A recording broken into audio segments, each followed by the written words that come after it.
अस्सलाम वालेकुम dear viewers. Last lecture में हमने प्रीफिक्सेस के बारे में पढ़ा था।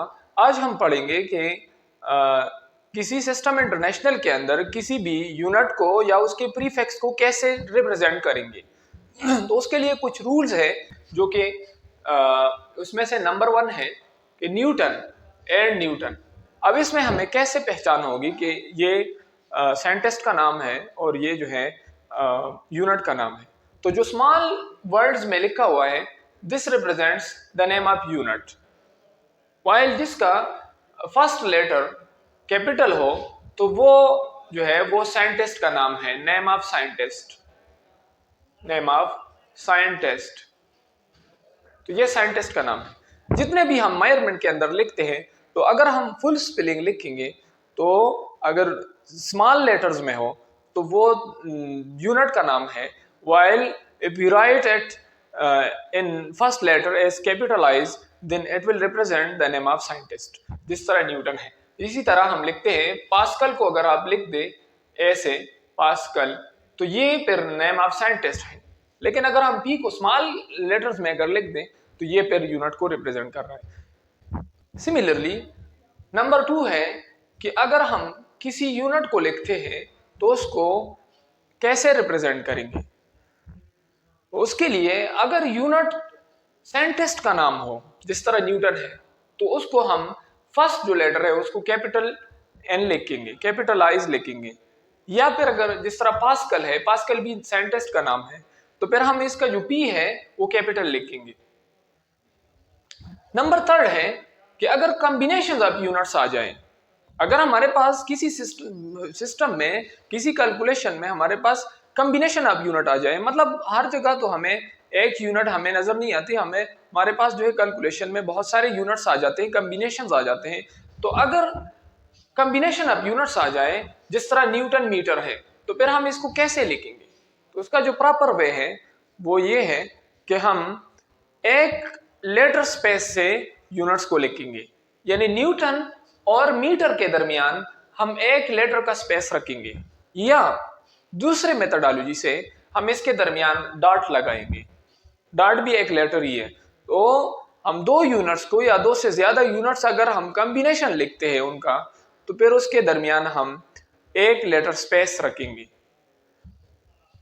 बट इसको हम एडजस्टेंट नहीं लिखेंगे जिस तरह ये मैंने रिप्रेजेंट की है कि इसको ऐसे, ये गलत तरीका है। This is not the proper way to represent combination of units. Now another rule है कि अगर power of the base units आ जाए, ये बहुत इंपॉर्टेंट है। ज्यादातर स्टूडेंट यहाँ पे गलती कर लेते हैं कि अगर किसी बेस यूनिट पे पावर आ जाए और उसके साथ कोई प्रीफिक्स है, तो वो जो पावर है that will be implemented on the base unit as well as on the prefix. जिस तरह मैंने फॉर एग्जांपल एग्जांपल दी है कि 1 किलोमीटर स्क्वायर है, तो 1 किलोमीटर स्क्वायर का मतलब है कि ये जो स्क्वायर है ये मीटर पे भी है और ये किलो जो प्रीफिक्स है इस पे भी है। तो इससे अगर हम इसको कैलकुलेट कर दें तो इससे वैल्यू आती है 1 अपनी जगह, किलो की जगह मैं लगा दूंगा 10 पावर 3 होल स्क्वायर और मीटर स्क्वायर अपनी जगह, तो ये 10 पावर 6 मीटर स्क्वायर आ जाता है इसकी वैल्यू। इसी तरह आप कोई और एग्जांपल ले सकते हैं 1 सेंटीमीटर क्यूब, तो इसको मैं लिख सकता हूं 1 सेंटीमीटर होल क्यूब। ये पावर जो है ये दोनों पे है, ये जो पावर है ये मीटर पे भी है, ये सेंटी जो कि प्रीफिक्स है इस पे भी ये पावर है। तो हम इन दोनों पे कंबाइन पावर लेते हैं तो इसकी वैल्यू आती है सेंटी की जगह 10 पावर -2 लगाएंगे, होल क्यूब और मीटर क्यूब, तो इसकी वैल्यू आती है 10 पावर -6 मीटर क्यूब। लेकिन इसको ऐसे नहीं लिख सकते कि हम सिर्फ जो है पावर को सिर्फ मीटर पे ले लें। पावर सिर्फ मीटर पे नहीं है, बल्कि इस जो प्रीफिक्स है, ये जो इन्वॉल्व प्रीफिक्स है, इस पे भी पावर है। नेक्स्ट है कि नॉर्मल रूल्स ऑफ प्रोडक्ट और division will apply for symbols of units. For example अगर हमारे पास दो यूनिट्स है, वो डिवीजन में है, मल्टीप्लिकेशन में है, तो उसके लिए नॉर्मल मल्टीप्लिकेशन और डिवीजन रूल एक्सेप्टेबल है। यानी अगर मीटर पर सेकंड है तो इसको हम डिवीजन की जगह हम स्लैश लगाएंगे जो कि नॉर्मल रूल है, या फिर अगर मल्टीप्लिकेशन में है तो हम डॉट लगा लेते हैं या अगर डॉट भी नहीं लगाते तो फिर जस्ट स्पेस रखेंगे, इसके दरमियान सिर्फ 1 लेटर स्पेस रखेंगे। That space represents the multiplication between these two units. तो हमारे पास अगर दो या दो से ज्यादा यूनिट्स मल्टीप्लिकेशन या डिवीजन में हो तो उसके लिए नॉर्मल डिवीजन और मल्टीप्लिकेशन रूल एप्लीकेबल है। अब नेक्स्ट है कि abbreviation are not permissible. Abbreviation allowed नहीं है।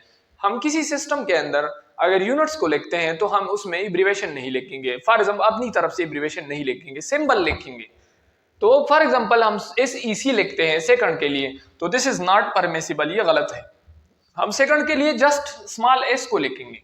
इसी तरह अगर CC मैंने लिख दिए फॉर सेंटीमीटर क्यूब, तो this is not the proper way to represent centimetre cube, क्योंकि ये सेंटीमीटर क्यूब जो है ये क्यूबिक सेंटीमीटर नहीं है बल्कि ये सेंटीमीटर क्यूब है। इसको हम सेंटीमीटर क्यूब इस तरह लिखते हैं, CC नहीं लिख सकते। This is not the scientific way to represent centimetre cube. Next है कि when we can spelled out the full name, for example हम मीटर पर सेकंड है तो इसको हम ऐसे भी पुकार सकते हैं, मीटर पर सेकंड। इसको ऐसे लिख सकते हैं, ऐसे भी लिख सकते हैं अगर शॉर्ट में लिखें, या फिर ऐसे भी लिख सकते हैं। फुल नेम जो है हम स्पेल कर सकते हैं। इसके अलावा prefixes should be adjacent to the unit. For example micrometre, यहाँ पे अगर आप देखें और यहाँ पे देखें तो ये दोनों अपोजिट है एक दूसरे के। यहाँ पे दो या दो से ज्यादा यूनिट्स कॉम्बिनेशन है, तो अगर यूनिट्स कॉम्बिनेशन है तो उसमें स्पेस लाजमी होना चाहिए, एक लेटर स्पेस होना चाहिए। और यहाँ पे प्रीफिक्स है तो प्रीफिक्स का मतलब भी यही है कि हम इसको यूनिट के साथ एडजेसेंट रखें।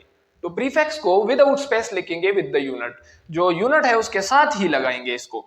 या अगर हम लिखते हैं सेंटीमीटर तो सेंटी को मीटर के साथ ही लगाएंगे। There will be no space between them, इनके दरमियान स्पेस नहीं होना चाहिए। प्रीफिक्स और यूनिट के दरमियान स्पेस नहीं होना चाहिए।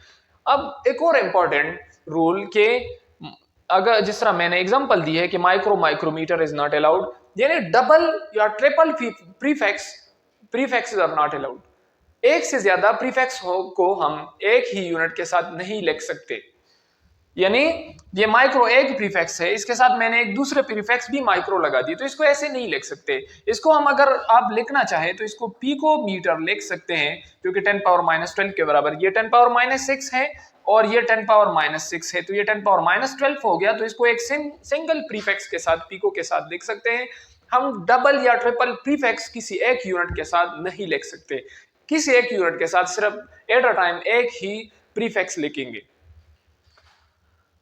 और लास्ट और एक और इम्पॉर्टेंट रूल है कि all values should be system international units to calculate the final results. ये बहुत अहम है। ज्यादातर हम किसी कैलकुलेशन, किसी प्रॉब्लम को सॉल्व करते हैं या कोई और कैलकुलेशन करते हैं तो हमारे पास जो फाइनल रिजल्ट है वो सही नहीं आता। उसकी जो एक रीजन है वो ये भी है कि हम वैल्यूज को नहीं देखते। बाज़ औक़ात हम टेम्परेचर को फॉर एग्जांपल लेते हैं डिग्री सेंटीग्रेड में, और उसकी जो प्रॉपर यूनिट है, सिस्टम इंटरनेशनल यूनिट है, वो केल्विन है, तो हम कन्वर्जन नहीं करते, डायरेक्टली हम लिख लेते हैं। तो that is not the proper वे। हमें सबसे पहले जब हम फार्मूले के अंदर वैल्यू पुट करते हैं तो हमें सबसे पहले इन सारे यूनिट्स को चेक करना चाहिए कि ये सारे जितने भी यूनिट्स हैं ये सिस्टम इंटरनेशनल के यूनिट्स है या नहीं। हमें सारे अगर नहीं है तो हमें कन्वर्जन करनी चाहिए। तो सारे यूनिट्स जितने भी हैं, हम फार्मूले में जितने भी वैल्यूज यूज होते हैं उतने उसके जितने भी यूनिट्स हैं वो सारे के सारे सिस्टम इंटरनेशनल यूनिट्स होने चाहिए। उसके बाद जो है फाइनल रिजल्ट कैलकुलेट करनी चाहिए। Thank you for watching this video. Next video में हम एरर के बारे में पढ़ेंगे।